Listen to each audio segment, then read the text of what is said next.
Every time you get angry, you hand your enemy the keys to your mind. Control the world? Impossible. Control yourself. That is true power. Then insult is only a sound, unless you decide to make it a wound.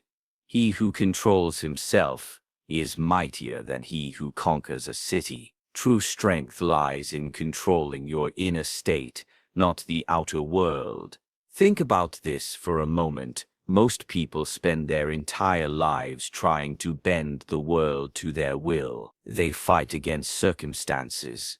They rage at other people. They demand that reality change in order for them to feel peace. But this is an endless struggle, because the world is vast, unpredictable, and far beyond our control. You cannot stop the storms. You cannot control the tongues of others. You cannot command loyalty where there is envy, nor love where there is hatred. But what you can command, what you can master, is yourself. Machiavelli understood this truth. A ruler who is calm in the midst of betrayal, who can think clearly when surrounded by enemies, has more power than the one who reacts violently at every insult. Why? Because the one who governs himself cannot be shaken. Armies can be defeated, allies can turn traitor, fortunes can disappear, but a steady mind, a controlled heart is untouchable. Ask yourself, what is harder, to dominate others or to dominate your own emotions? Most men can raise their voice, throw a fist, or curse their rivals. That takes no strength, only impulse. But to sit still while being provoked, to remain silent when slandered, to smile when someone tries to tear you down, that requires a strength that cannot be faked. That is the discipline of kings, of conquerors, of thinkers who rise above the noise of ordinary men. Every time you let anger rule you, you betray yourself. It is as if you place your mind into the hands of your enemy and say, "Here, guide me." The moment you explode, you become predictable. The moment you react, you reveal your weakness. But when you are calm, when your inner state is locked and guarded like a fortress, no one knows what you will do next, and that uncertainty makes others cautious, even afraid. Consider the power of water. A river does not rage against the rocks that block its path. It flows, it adapts, it moves with patience until the rock itself is worn away. The river does not waste its strength in anger. It channels its energy in silence, and in time it conquers everything in its way. This is the model of true strength.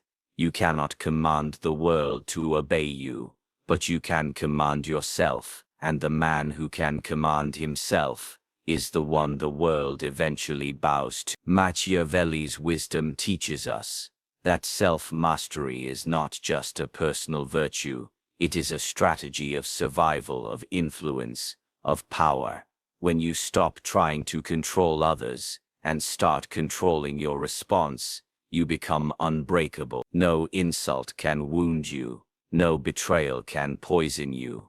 No storm can drown you. Your strength does not depend on fragile conditions outside. It is anchored deep within, where no one else can touch it.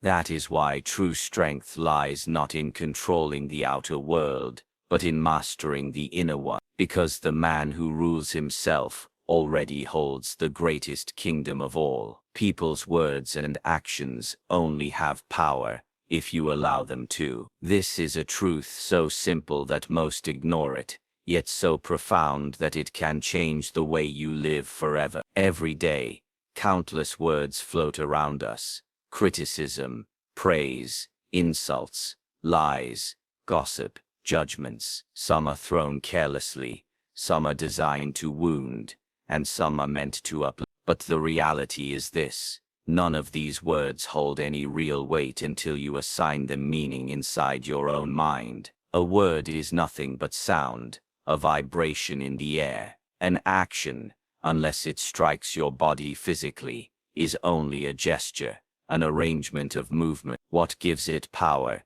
is not the sound, not the motion, but the permission you grant it to enter your inner world and disturb your peace. Think about it.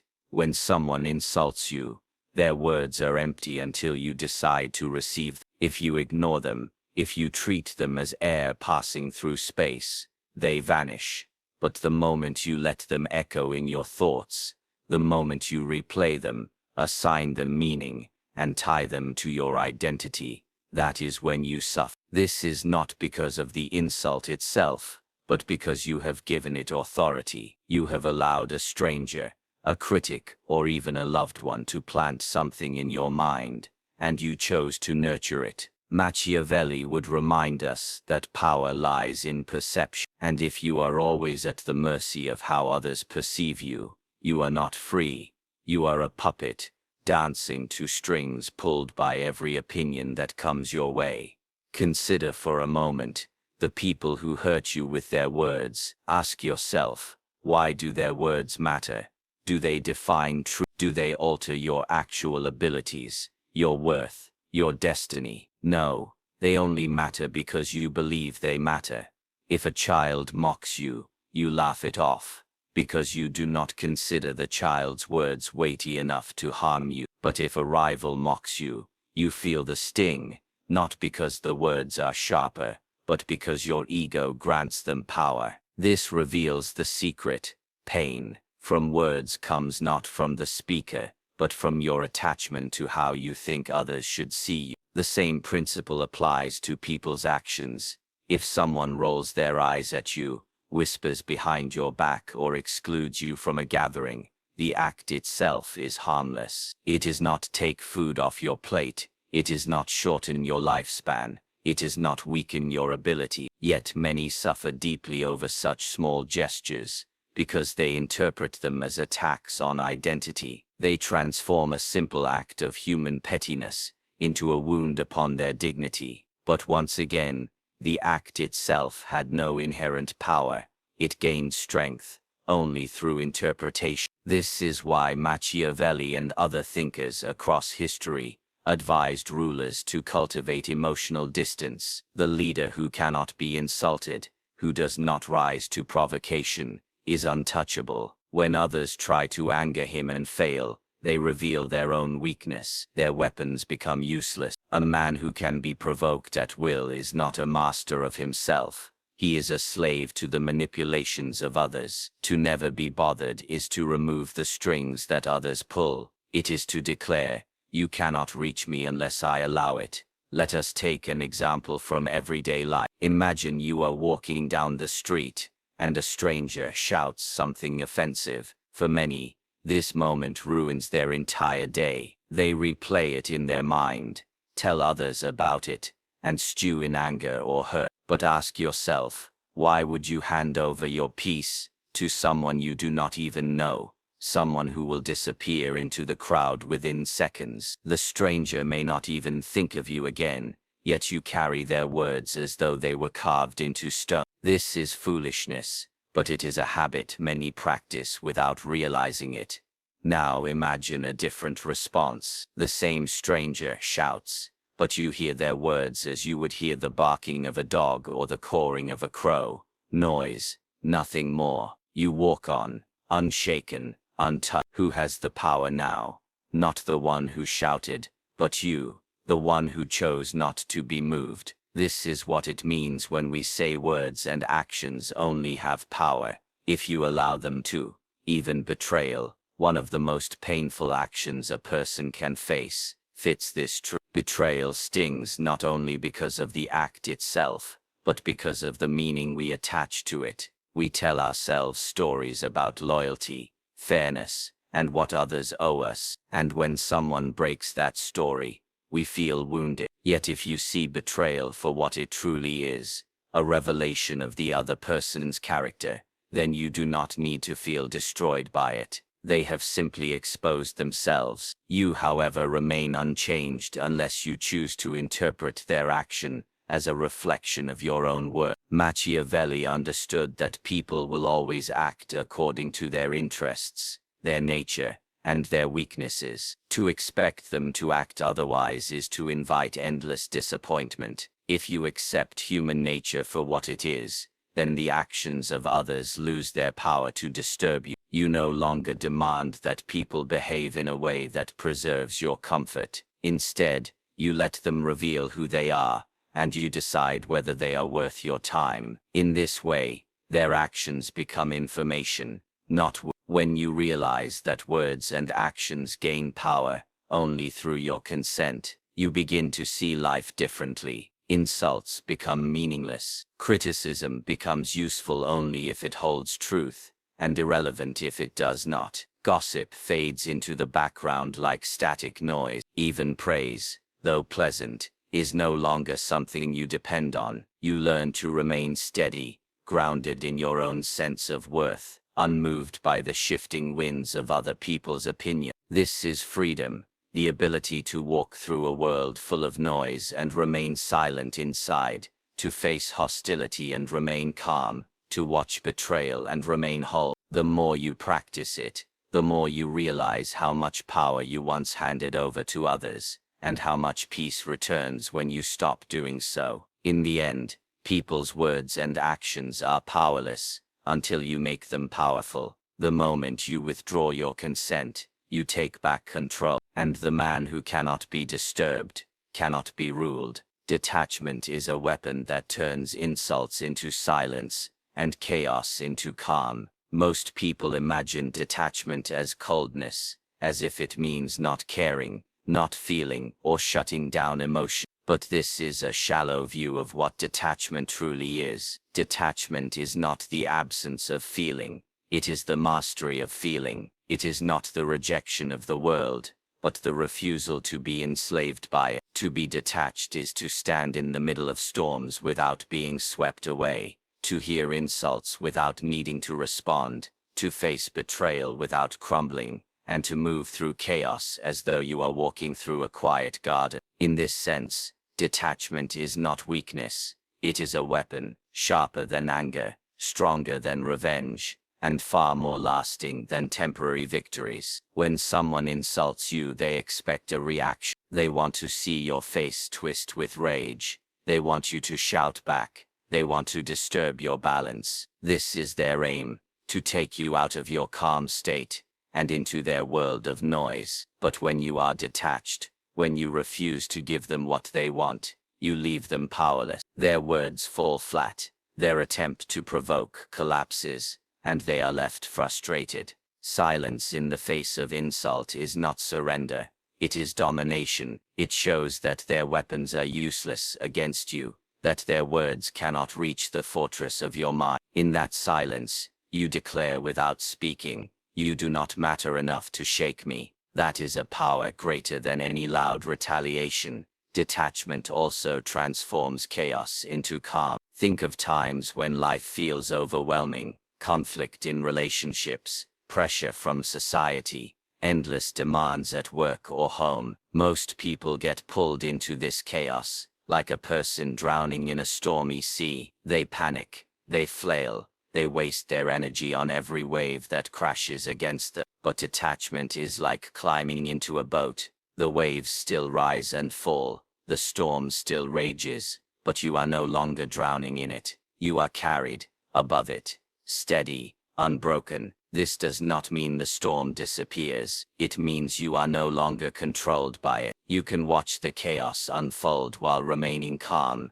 making decisions with clarity rather than panic. This calmness terrifies others more than anger ever could. A man who shouts back when insulted is predictable. A man who strikes when struck is ordinary. But a man who stands calm in the face of hostility, who does not blink when provoked, becomes an enigma. No one knows what he is thinking, no one knows what he might do, and that uncertainty is a form of power. Machiavelli taught that unpredictability can be as useful as fear, because it keeps others cautious. Detachment creates that aura of unpredictability. When people cannot control your emotions, they cannot control you. Imagine being in a heated argument. The other person raises their voice, hurls accusations, points fingers, perhaps even threatens, most people would respond in kind, raising their own voice, fighting fire with fire. But if you remain detached,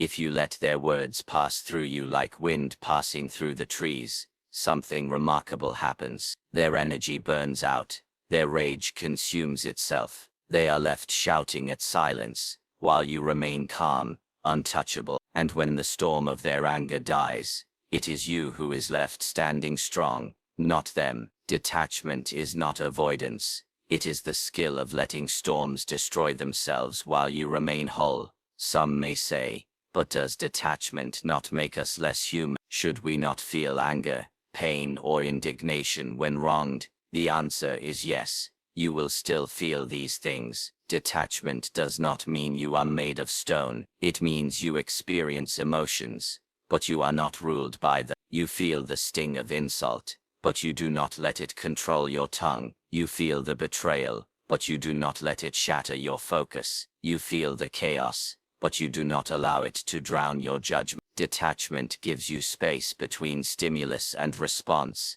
space to choose wisely, rather than react blindly. That space is where your power lies. Think of generals in battle, the ones who panic, who rage at their soldiers, who lash out blindly at setbacks, often lose the war. But the generals who remain calm, who see the battlefield clearly, even when surrounded by fire, are the ones who turn the tide of war. Their detachment allows them to see what others cannot. They are not blinded by anger or fear, and so they make decisions with clarity. In life, each of us is a general in our own battles, and without detachment, we are easily defeated, not by enemies, but by our own lack of control. Detachment is also freedom. If insults disturb you, you are chained to the opinions of others. If chaos unsettles you, you are chained to circumstances. If betrayal breaks you, you are chained to loyalty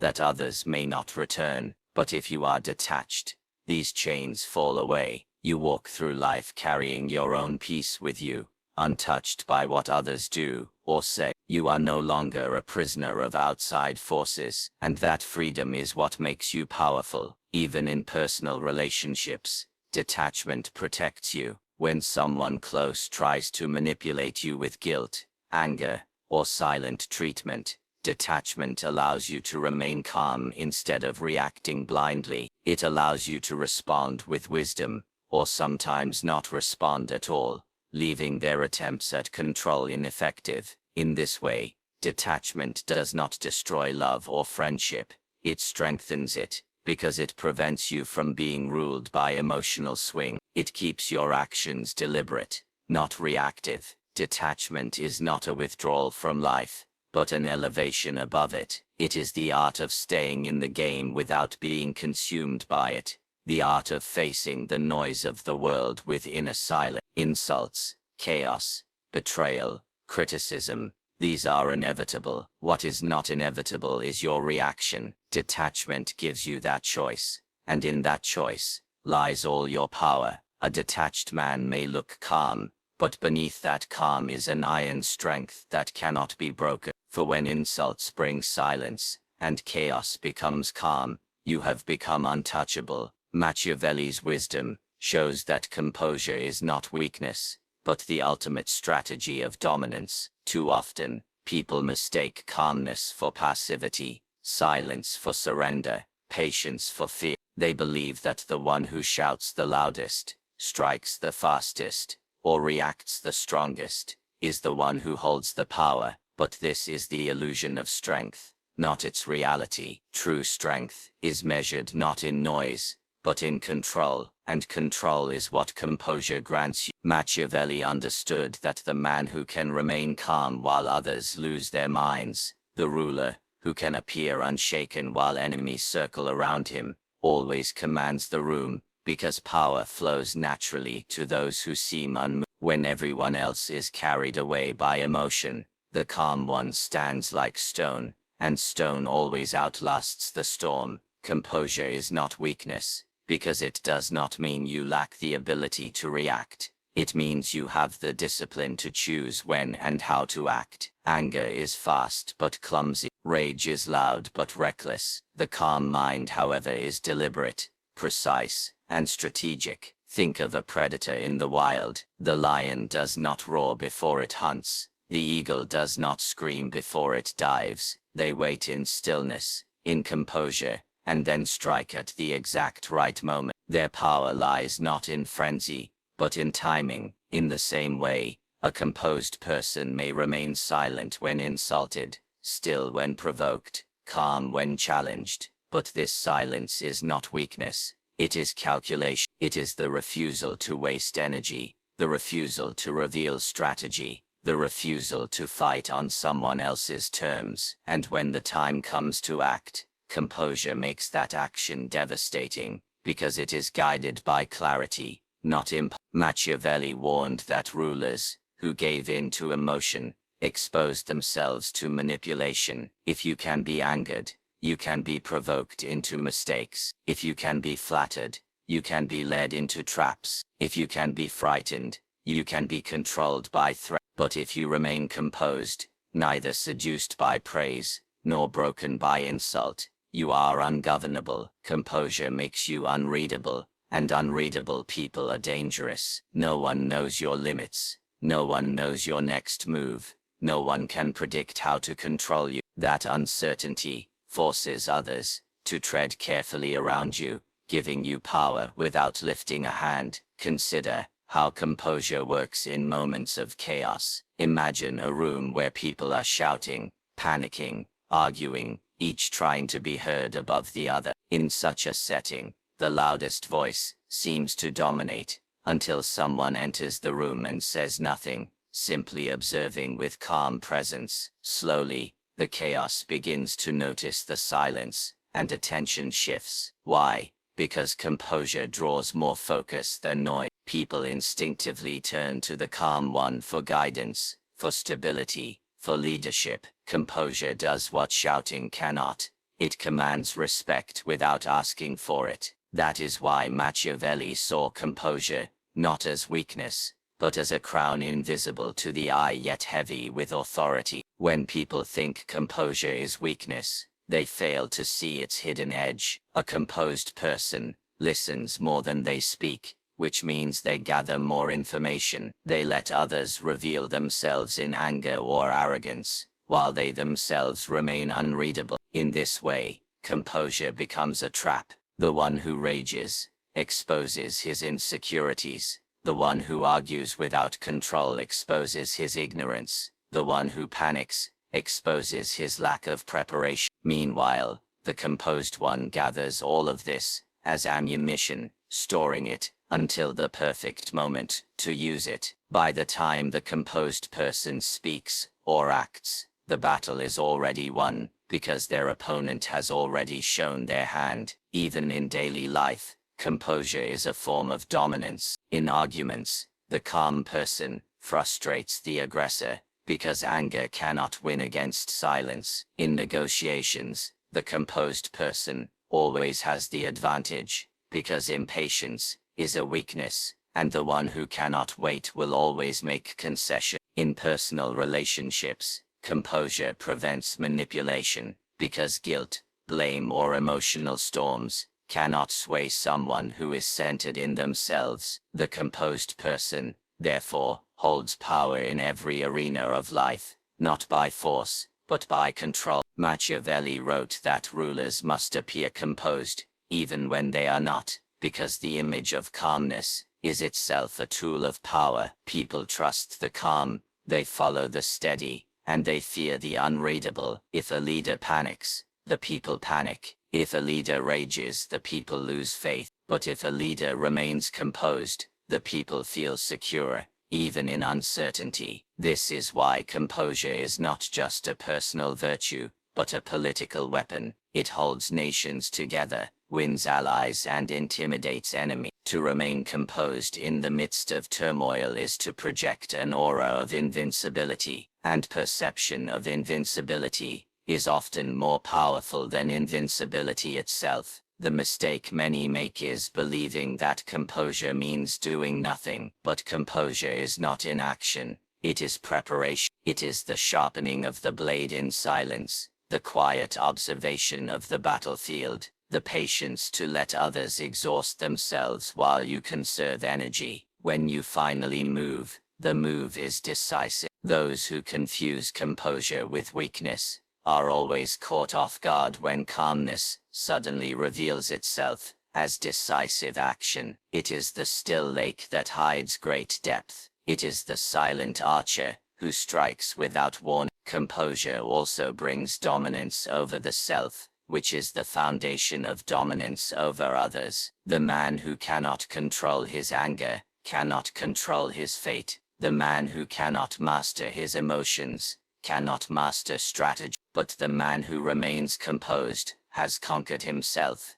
and once you have conquered yourself, the world cannot conquer you. Others may attempt to break you, provoke you, drag you into chaos, but if you stand firm in composure, their efforts crumble against your stillness. This is why composure is not weakness. It is the final proof of strength. Machiavelli's wisdom reveals a paradox. Those who seem strongest when they shout, rage, and react are actually the weakest, for they are slaves to their own impulses. Those who seem quiet, calm, and detached are often the most dangerous, because they are masters of themselves, and mastery of the self is mastery of the world. Composure, therefore, is not only a personal discipline, it is the ultimate strategy of dominance. For the composed man does not just survive the storm, he outlasts it, he learns from it, and when the storm is over,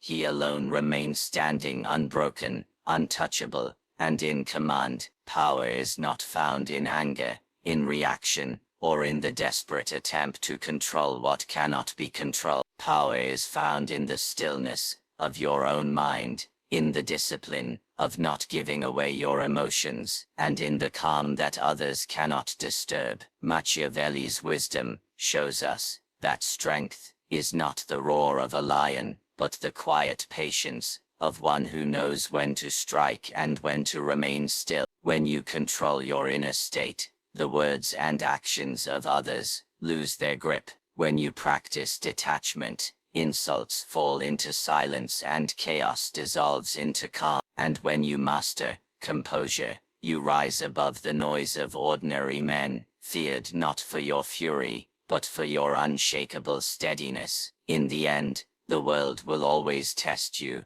through betrayal, criticism, provocation, and storms of uncertainty. But remember this: no one can touch the man who does not hand over his peace. No one can rule the man who rules himself, and no one can defeat the one who stands calm while others burn in their own fire. That is not weakness. It is the highest form of power, for he who conquers his emotions has already conquered the world.